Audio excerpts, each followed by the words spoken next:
afternoon and evening to my bros and sisters all around the world, to the listeners of the Better Body Academy podcast, to our subscribers across YouTube, LinkedIn, all the Facebooks. And we are coming here with a new episode this morning. I think it's going to be a really, really good episode. The point of this episode is to talk a little bit about troubleshoot tiredness. So I don't believe that I've done an episode on tiredness before, and I'm actually just doing this episode to reply directly to a client's question. And it's great. So if you're coming into this one live, guys, let us know in the comments. We're going to be starting the episode in 2 minutes. And we're going to be firing up for this Wednesday morning for you Aussies, Tuesday afternoon for us in Europe or North America. Look, I love this. Look at this. I love this. All the team coming in and getting ready. Interestingly, it's a bit paradoxical. I'm getting my coffee in because it's 10 o'clock, just after at night. So I'm ready to rock and roll. I've got a training call starting in an hour, so I'm going to be going till about probably 12:30 tonight, so I'm super pumped. All right, so who we got? We got Terry. What's going on, big legend? Good to see you in here, my champion. So consistent, Tez. You're unbelievable. We're in sound is not good. Not again. What is happening with the audio? Tell me. What's it doing? Because I've got super good upload speed. So it's a little bit strange that it's no good. Tell me, guys, a lot of interference. What is going on here then? Let's see if it plays out a little bit. When you say it is, look, we can get started, but I'm not really sure why that's happening. Can you let me know actually what's going on, Nico or Kenny? Sounds like someone's covering the mic on and off. Okay. Is that me leaning in and out? Morning, Jace. Very crackly. Ooh, okay, that's not good. Sounds like something's rubbing against the mic from time to time. Okay, so if I don't touch my computer, is that anything to do with it? Let me know. Sorry, guys. I'm using a different computer at the moment, so that might be possibly the reason. It sounds like something's rubbing against the mic. Good. Fine now. Okay, I can't touch the computer. Okay, so hopefully that's done it. I must have been like rubbing all over it and getting a bit too excited, guys, so I do apologize. That is all good. All right. Well, in that case, I think we should be good to rock and roll. So I think it was just me running over my keyboard. But anyway, sounds okay to me now. Cool. Let's get started, guys. We ready? Let us know in the comments if we're good. We're going to hype this one up because I think this is a very practical one and something that's very, very important to most of us. So let's get started. If we are ready to rock and roll, we've got 20 people watching live. Let's go. All right, on the count of 5, 4, 3, 2, and 1. Welcome back to the Better Body Academy podcast. This is the podcast that you come to when you're sick of the dumb diets and unsustainable workout programs. Now, today, this is coming at you with episode 150 of the podcast. 150 of the podcast. I can remember a time when we were sitting at exactly 0 episodes, and the podcast was something that I wanted to do. So to get to a point where we're up to 150 episodes, I'm pretty stoked on that, and I've got my sights set now on 200.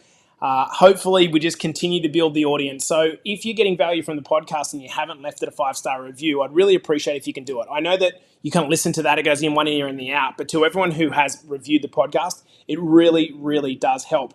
You might have noticed exactly last week as well, we had Coach Joey, hijack the podcast. We're going to do that once or twice a week as well. Just to vary the voice a bit. And I think that's quite cool as well because Joey is an established podcaster and rejoining us inside a Better Body Academy. Now, what I want to talk to you today about is a question that I just got from one of our newer clients. And I'm going to read out the question because it's a brilliant question.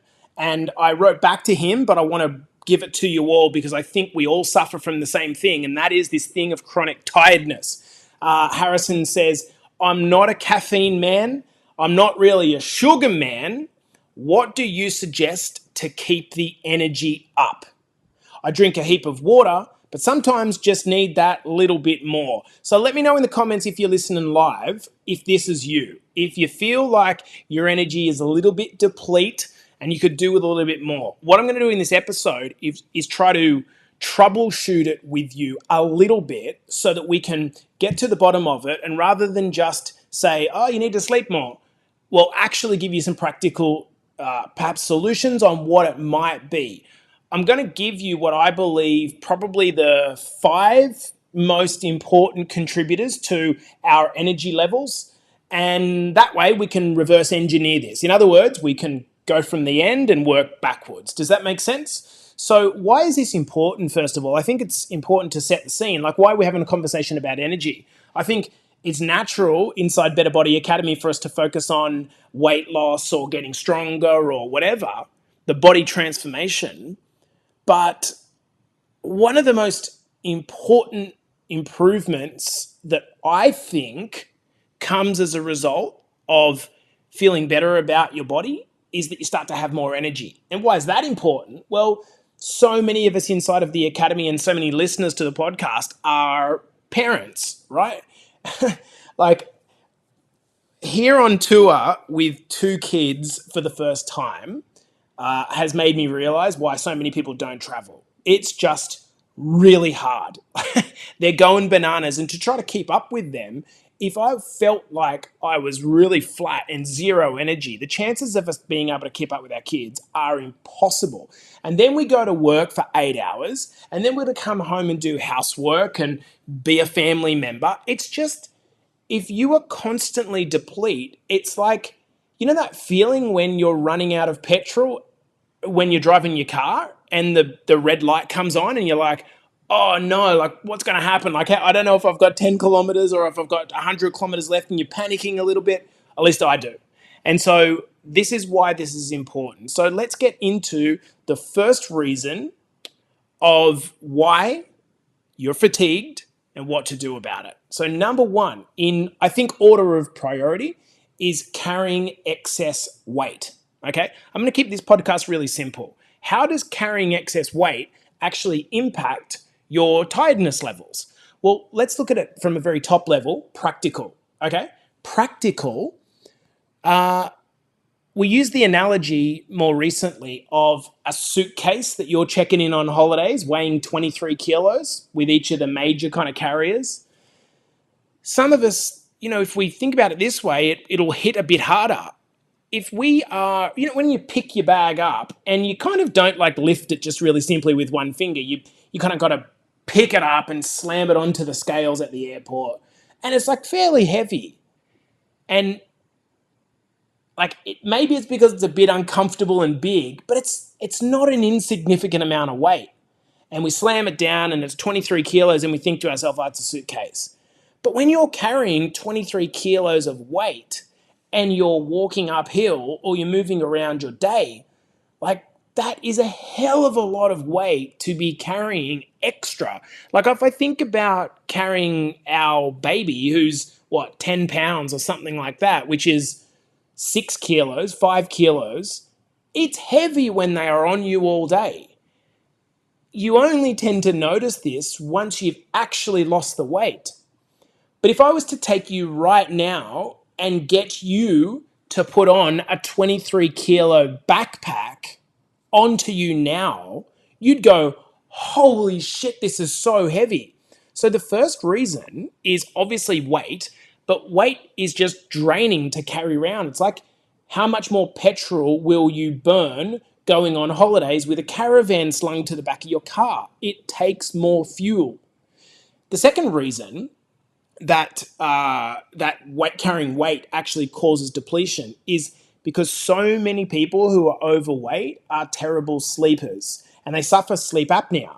And sleep apnea is basically when you almost stop breathing when you're sleeping. Super dangerous condition, and a few different reasons. I won't go into the technicalities of why it happens, but the number 1 cause of it is carrying excess weight. So if you are constantly going through periods of where your circulation and your breathing, your respiration is undone, that's going to impact you massively by the time you wake up.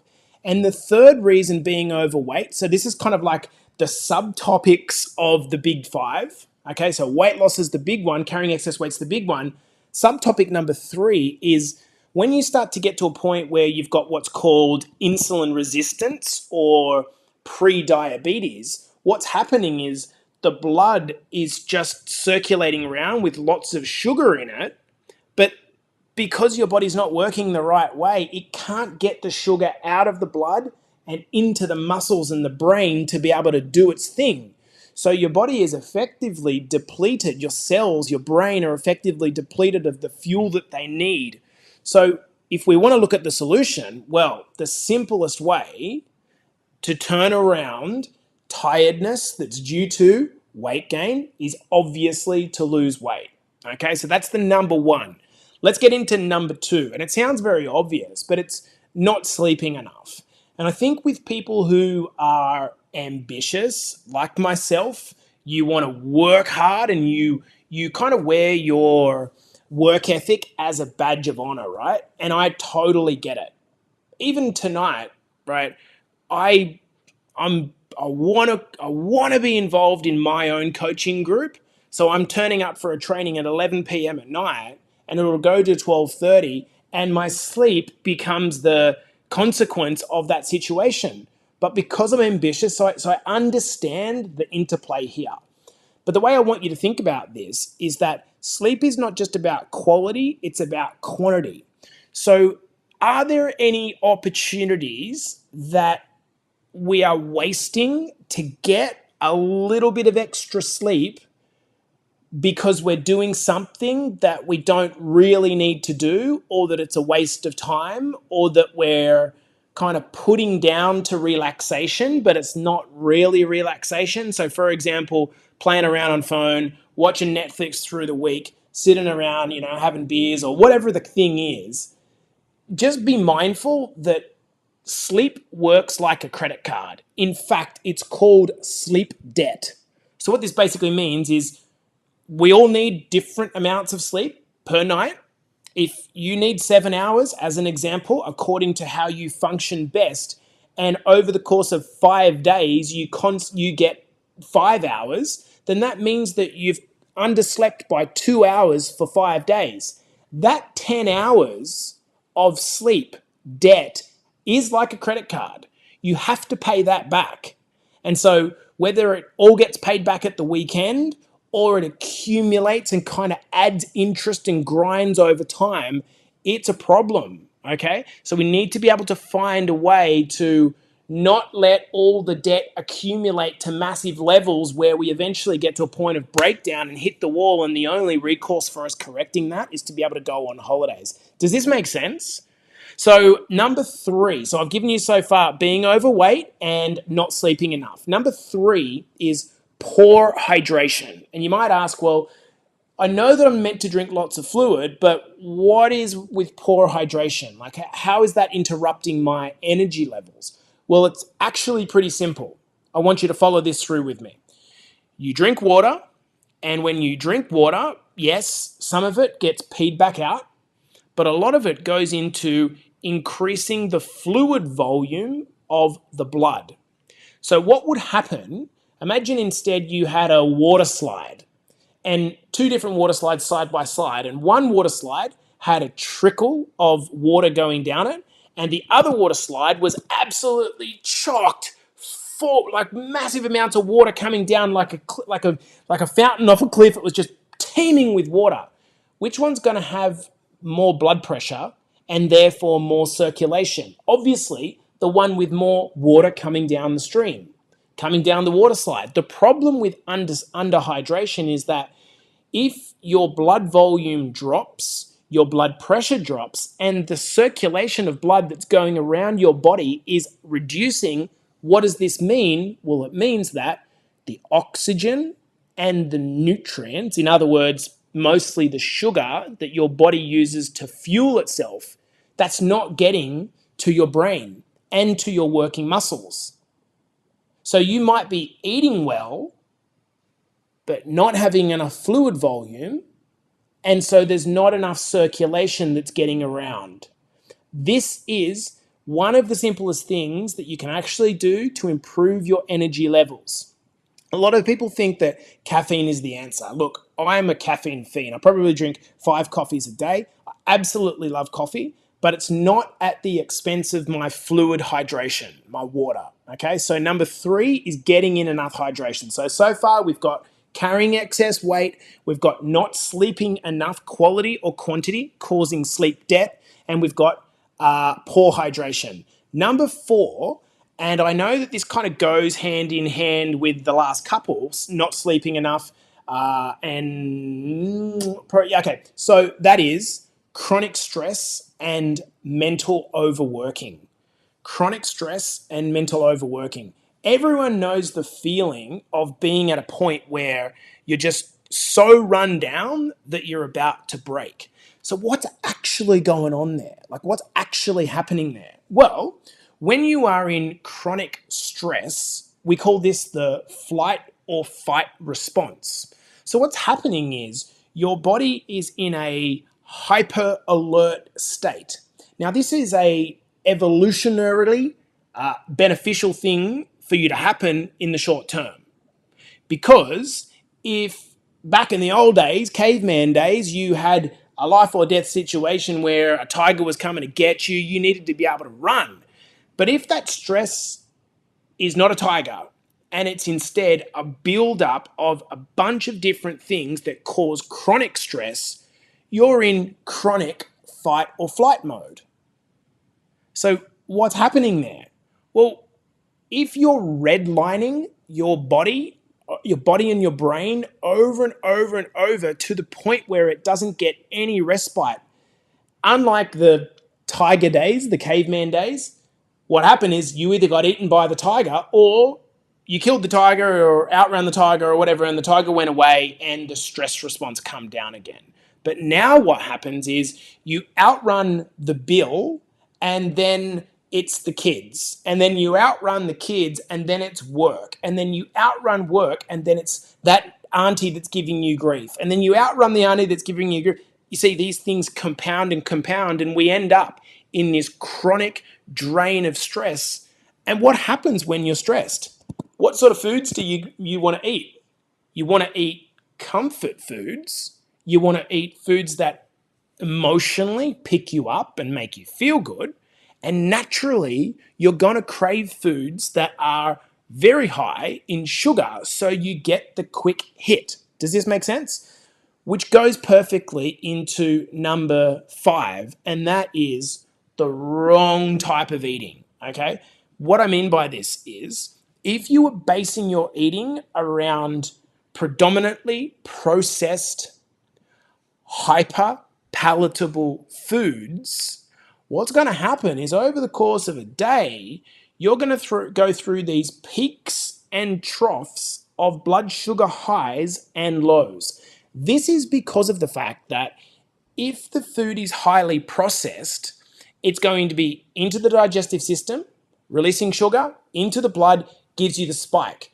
Whereas if the food is not as processed by man, and it still contains all the protein, all the fiber, essentially the digestive system, our gut, has to do the work that the processing by the manufacturer is otherwise doing. So what do you think that does to the digestion and release of sugar into the blood? It slows everything down, right? And when things are slowed down, you get a very gentle, slower release of sugar into the blood. You don't get these peaks and troughs.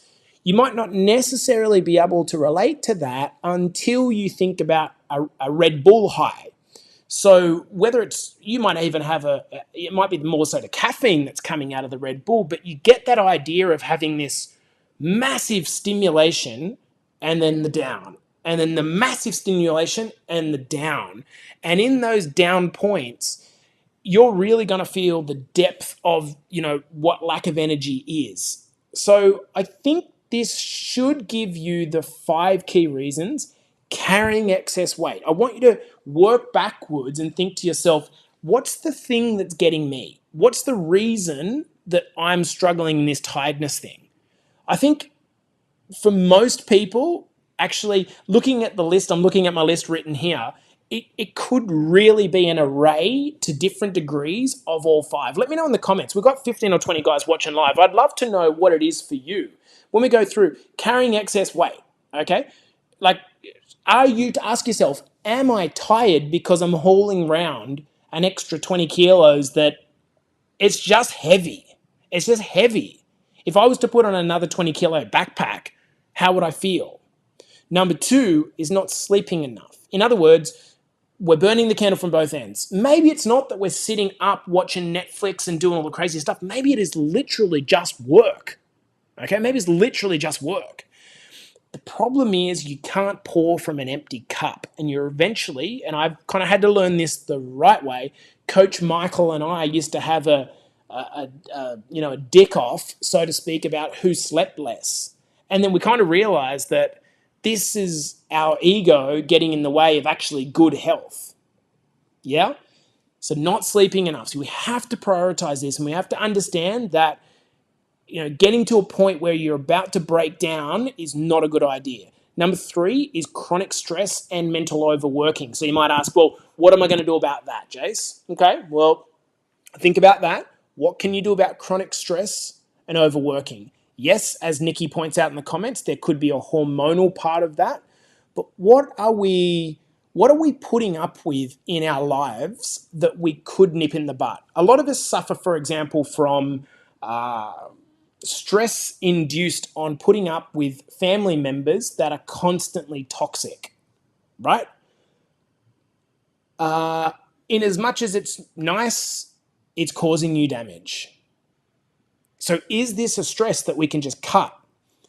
For stresses that we can't just cut, for example, you might have a job that you actually hate, but it's important from a financial point of view. So you can't instantly cut it. So what can we do? Well, let's look at the stress response.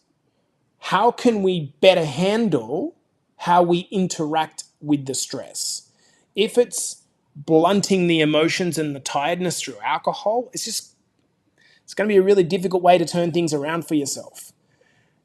Can we involve ourselves with maybe some meditation, maybe trying to read a book and wind ourselves down before bed, maybe journaling to try to get the mess that's in our head out onto paper so we're not taking that tonight to bed. Do you know what I mean? Poor hydration. Okay, ask yourself right now, where are you? Where are you right now? Okay, are you underhydrated? Are you well hydrated? Most of you listening to this podcast will be in Australia where you've just woken up. How do you feel right now? Don't let your thirst be the indicator of your hydration level, because by that time you're already dehydrated by a small percentage. What you want to do is instead get to the toilet, have a look at the color of your pee, and if it's anything but kind of clear to strawish, okay, you need to get some fluid in. And that's the best way to think about it. And then the final one was looking at your poor eating habits. Most of you inside Better Body Academy have switched over to the Freedom Eating Formula, which you know is based around less processed foods and more of a whole food eating plan that you can sustain for life. But if you are still new to the Academy, or if you've slipped back into some old habits and wondering why the tiredness, this could be the thing. So guys, a very practical and simple podcast today. I hope it has been beneficial. This is episode number 150 of the Better Body Academy podcast. Can't wait to bring you the next 150. On that note, have a beautiful pump day to all our Aussies and to our team over here in the US and Europe. Let's go. I'll see you in the next episode.